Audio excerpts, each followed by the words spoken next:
বাংলা নিউজের বিশেষ সাক্ষাৎকার অনুষ্ঠানে আপনাদের সকলকেই স্বাগত জানাচ্ছি। আমি হুমায়ুন কবির মাসুদ। আজকের বিশেষ সাক্ষাৎকার অনুষ্ঠানে কথা বলবো যুবদলের সাধারণ সম্পাদক নুরুল ইসলাম নয়নের সঙ্গে। বিএনপির রাজনীতি সহ আওয়ামী লীগের বিচার সংস্কার নির্বাচন সহ নানা ইস্যুতে কথা বলবো তার সাথে। আমরা জানি যে 5ই আগস্টের আগে যুবদলের যে ভূমিকা, 5ই আগস্টের পরে দেশের জন্য আপনাদের কি কি করেছেন, এবং যদি একটু স্পেসিফিক্যালি বলি যে যুবদলের রাজনীতির 5ই আগস্টের পরবর্তী সময়ে কি কি পরিবর্তন আনতে পেরেছেন। 5ই আগস্টের আগের প্রেক্ষাপটটা ছিল এক রকমের আন্দোলন সংগ্রামে ব্যস্ত একটি সময় কেটেছে গত 16 বছর ধারাবাহিক আন্দোলনের মধ্যে থাকা অবস্থায় যুবদলের নেতাকর্মীদের। কিন্তু 5ই আগস্টের পরের প্রেক্ষাপটটা একটু ভিন্ন হয়েছে, কারণ আপনারা জানেন 5ই আগস্টের পরে এখানে অতি উৎসাহী কিছু নেতাকর্মী ছিল, আবার যারা আওয়ামী লীগের নেতাকর্মী থেকে কিছু পেনিট্রেট করেছে আমাদের সংগঠনে, বিপদগামী কিছু লোকজনও ছিল। আমাদের নেতা জনাব তারেক রহমান যদিও 5ই আগস্টের প্রথম প্রহর থেকে, মানে ফেসিবাদী সরকারের পতনের অব্যবহিত পর থেকেই কিন্তু বিএনপির গুরুত্বপূর্ণ নেতাকর্মী, বিশেষ করে অঙ্গ সংগঠনের প্রেসিডেন্ট সেক্রেটারি সহ যারা রয়েছে প্রত্যেককে ফোন করে তিনি ব্যক্তিগতভাবে নির্দেশনা দিয়েছেন যাতে কোনো রকমের বিশৃঙ্খলা না হয়। 5ই আগস্টের পরে সবচেয়ে বড় চ্যালেঞ্জ ছিল যে নেতাকর্মীদেরকে শান্ত রাখা, ধৈর্য ধারণ করতে উদ্বুদ্ধ করা। কারণ গত 16 বছরের যে ফেসিবাদ বিরোধী আন্দোলন চলাকালীন অবস্থায় আমাদের অসংখ্য নেতাকর্মী গুম হয়েছে, খুন হয়েছে, ক্রসফায়ারে নিহত হয়েছে, মামলা হামলা জর্জরিত হয়েছে। এটা হচ্ছে সরকারের পক্ষ থেকে যে নির্যাতনটা। এর বাইরেও আওয়ামী লীগের নেতাকর্মী সন্ত্রাসীদের দ্বারা কিন্তু আমাদের নেতাকর্মীরা নির্যাতিত হয়েছিল, ব্যক্তিগতভাবে পারিবারিকভাবে অনেকে নির্যাতিত হয়েছিল। তো তাদেরকে শান্ত রাখাটা, তাদের প্রতিহিংসা পরায়ণ না হয়, এটা একটা চ্যালেঞ্জ ছিল।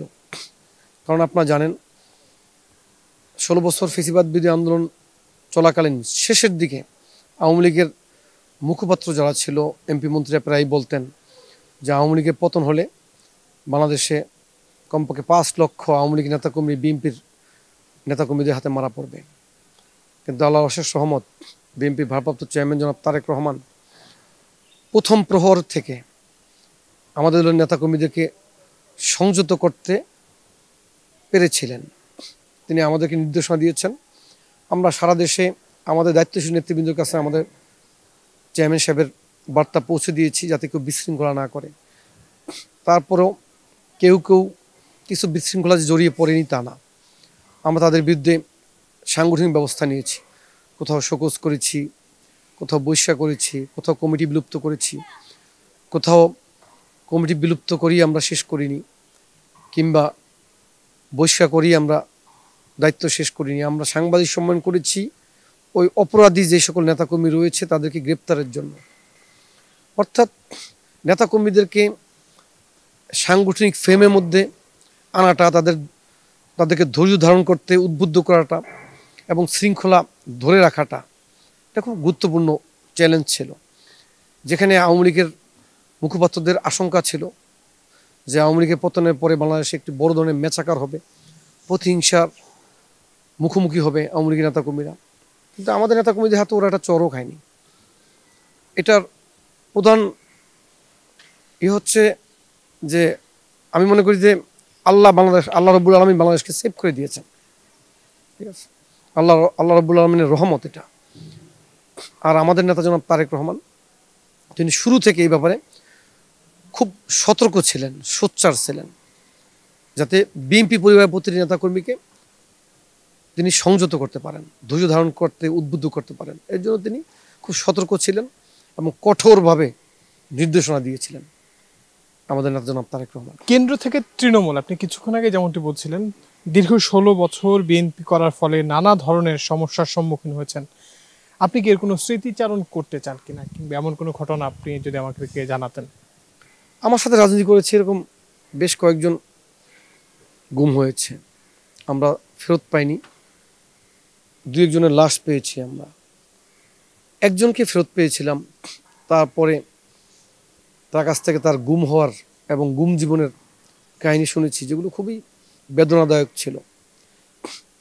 একজন আমাকে বলেছে সে 186 দিন গুম ছিল। এই 186 দিনই তার চোখ বাঁধা ছিল।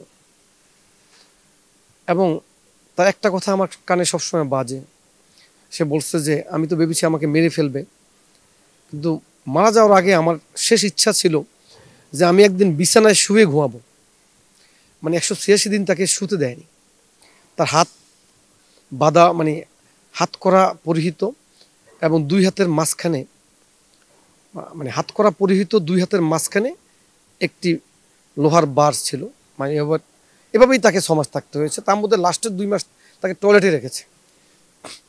তো সে আমাকে বলতেছে যে টয়লেটে থাকাটা আগের তুলনায় অনেক আরামদায়ক ছিল, মনে হচ্ছে যে আমি এখানে আগের তুলনায় স্বর্গে আছি। মানে আগে সে এত নির্যাতনের মধ্যে ছিল। বলতেছে চোখের সামনে দেখতাম যে সারাক্ষণ মশা কামড়াইতেছে, মশাগুলো খেয়ে খেয়ে টুইটুম্বর হয়ে আবার এমনি পড়ে যাচ্ছে শরীর থেকে। তো এরকমের নির্যাতন নিপীড়নের তার বিভিন্ন কাহিনী শোনার পরে এগুলো আর সহ্য করতে পারতাম না প্রথম। এখন শুনতে শুনতে হয়তো কিছুটা গা শোয়া হয়েছে। তো আরেকটি ছোট ভাই আমাদের খুব কাছের ছিল, হাতের পোলে, ওকে ধরে নিয়ে গেছে। নেওয়ার 6 দিন পরে আমরা ডেড বডি পেয়েছিলাম। আরেকটি ছোট ভাই, ওকে আমরা এখনো ফেরত পাইনি। ওর নাম হচ্ছে জন্টু, তেজা কলেজের ছাত্র করতো, আমার সাথেও মিসিং বিডিং করেছে বিভিন্ন সময়। ওকে আমরা এখনো পাইনি। এরকম আরো অনেককেই তো আমরা পাইনি। তেজা কলেজের জাকির, ওকে আমরা এখনো ফেরত পাইনি। এরকম আরো অনেকই রয়েছে। যাই হোক, তো একজন ফেরত আসছে, তার কাছ থেকে তার এই বন্দি জীবনের, গুম জীবনের কাহিনী শুনছি, যেগুলো খুবই বেদনাদায়ক। দেশে নির্বাচনের ট্রেন যাত্রা শুরু করেছে, আবার এটি বারবার বাধাগ্রস্ত হচ্ছে বলেই অনেকেই বলছেন। যুবদলের সাধারণ সম্পাদক হিসেবে এই নির্বাচনী ট্রেনের যাত্রাকে আপনি কিভাবে দেখছেন? আসলে 5ই অগস্টের পরপরই আমরা ভেবেছিলাম বাংলাদেশে খুব দ্রুততম সময়ের মধ্যে একটি স্বচ্ছ গ্রহণযোগ্য নির্বাচন হবে। কারণ নির্বাচনের জন্য যে প্রয়োজনীয় সংস্কার, তার শেষে নির্বাচন সরকার অনুষ্ঠিত করতে আন্তরিক হবে, এটা আমরা আশা করেছিলাম। কিন্তু আজকে প্রায় 16 মাস এখন পর্যন্ত বাংলাদেশে কিন্তু নির্বাচন হয়নি। হয়তো আপনি খেয়াল করবেন যে সিরিয়ায় 2011 সাল থেকে 2024 সাল পর্যন্ত অনেক গৃহযুদ্ধ চলছিল।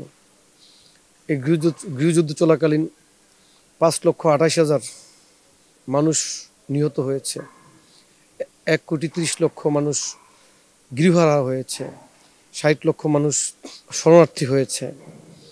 এবং সিরিয়ার যে কুখ্যাত কারাগারগুলোতে, সেদনায়া সহ আরও কিছু কারাগারে যারা বন্দী ছিল, 2024 সালে এসেও জানতো না যে বাশার আল আসাদের বাবা বেঁচে নেই। অথচ বাশার আল আসাদের বাবা মারা গেছে 2000 সালে। তো এত ত্যাগ, এত নিহত হওয়া, এত গৃহহারা হওয়া, এত মানুষের শরণার্থী হওয়া, এত মানুষ বন্দিত্ব দশা কাটিয়েছে, তারপরেও 24 সালের ডিসেম্বরে ইকোনমিস্ট পত্রিকায় সেরা দেশের যে নাম তালিকা করেছে, সেখানে বাংলাদেশের নাম ছিল 1 নম্বরে, সিরিয়ার নাম ছিল 2 নম্বরে। কথা হচ্ছে যে ওদের এত ত্যাগের পরেও ওদের নাম 2 নম্বরে কেন, বাংলাদেশের নাম 1 নম্বরে কেন? এটা হচ্ছে এই জন্য যে বাংলাদেশ খুব দ্রুততম সময়ের মধ্যে কিন্তু স্বাভাবিক অবস্থায় ফিরে এসেছিল। কিন্তু সেই সিরিয়ায় কিন্তু এই 5ই অক্টোবর নির্বাচন হয়েছে, কিন্তু বাংলাদেশ কিন্তু এখন তার নির্বাচন হয়নি। তার কারণ হচ্ছে একটা পক্ষ তো ষড়যন্ত্র করছে। আমরা নির্বাচনের কথা বললে ওনারা সমস্যার কথা বলেন, আমরা নির্বাচনের কথা বললে ওনারা ন্যায় বিচারের কথা বলেন। এর আগেও গত 16 বছর আপনারা লক্ষ্য করেছেন, আমরা গণতন্ত্রের কথা বলতাম, ওনারা উন্নয়নের কথা বলতেন। অথচ নির্বাচন, সংস্কার, ন্যায় বিচার, গণতন্ত্র কিংবা উন্নয়ন কোনোটাই কিন্তু একটি পরিপন্থী নয়। বরং একটি জনকল্যাণকর রাষ্ট্রে প্রত্যেকটি বিষয়ই মানুষের অধিকারকে নিশ্চিত করার জন্য উপাদান হিসেবে আমি মনে করি। যাই হোক, একটা পক্ষ রয়েছে যাদের বাংলাদেশের ইতিহাস সুখকর নয়, তারা 71কে আড়াল করতে চায়। আর 24-এ গণ অভ্যুত্থানের মধ্য দিয়ে আরেকটা পক্ষ হচ্ছে যাদের পতন হয়েছে, তারা 24কে আড়াল করতে চায়। আরেকটা পক্ষ এই 16 বছর ফেসিবাদী সরকারের সাথে এক হয়ে রাজনীতি করেছে। গুপ্ত রাজনীতি করেছে, ক্যামোফ্লেজড অবস্থায় ছিল। তো তাদের উদ্দেশ্য বোঝা খুব কঠিন। কেউ কেউ মনে করে যে তারা খুব অ্যাম্বিশাস হয়ে গিয়েছে, মনে করে আওয়ামী লীগ একটি পলায়নপর দল, বিএনপিকে যদি কোনো কারণে বিপদে ফেলা যায় তো তারা মনে হয় বাংলাদেশে ক্ষমতায় চলে আসবে, উচ্চাকাঙ্ক্ষী হয়ে গিয়েছে। যাই হোক, আমরা আশা করছি অন্তর্বর্তীকালীন সরকার তাদের সর্বোচ্চ আন্তরিকতা এবং সততা দিয়ে বাংলাদেশের স্বল্পতম সময়ের মধ্যে একটি নির্বাচন অনুষ্ঠিত করার কাজ করবে এবং বাংলাদেশের মানুষ অনেক বছর পরে ভোট কেন্দ্রে গিয়ে লাইনে দাঁড়িয়ে পছন্দের প্রার্থীকে নির্বিঘ্নে ভোট দেবে এবং স্বচ্ছ গ্রহণযোগ্য একটি নির্বাচন যদি বাংলাদেশে অনুষ্ঠিত হয় তার ফলাফল কেমন হবে এটা কিন্তু বাংলাদেশের মানুষ জানে। জানার কারণেই একটা পক্ষ এই নির্বাচনটাকে আরও বিলম্বিত করার চেষ্টা করছে। বিএনপি যাতে ক্ষমতা আসতে না পারে তার জন্য ষড়যন্ত্রের মধ্য দিয়ে তারা হাঁটার চেষ্টা করছে। তা আমরা আশা করছি এটা পারবে না, কারণ যেই উদ্দেশ্য নিয়ে গত 16 বছর আমাদের নেতা জনাব তারেক রহমান ধারাবাহিক ফেসিবাদ বিরোধী আন্দোলনের নেতৃত্ব দিয়েছিলেন, তিনি ওই সময় মাঝে মধ্যে বলতেন আপনারা ভোট দিয়ে বিএনপি ক্ষমতা আনবেন, এই জন্য আমি আন্দোলন করছি না, আমি আন্দোলন করছি আপনারা যাতে আপনাদের ভোটের অধিকার ফেরত পান। শুধু তাই নয়, বাংলাদেশে তো আইন ছিল, আদালত ছিল, কিন্তু ন্যায় বিচার ছিল না। বাংলাদেশে একটি পার্লামেন্ট ছিল কিন্তু কার্যকারিতা ছিল না। বাংলাদেশে একটি নির্বাচন কমিশন ছিল কিন্তু মানুষের ভোটাধিকার ছিল না। বাংলাদেশে পুলিশ ছিল, র্যাব ছিল, কিন্তু মানুষের জীবন নিরাপত্তা ছিল না। সর্বোপরি মুক্তিযুদ্ধের যে অঙ্গীকার, সাম্য, মানবিক মর্যাদা, সামাজিক ন্যায় বিচার পুরোপুরি ভুলুণ্ঠিত হয়ে গিয়েছিল।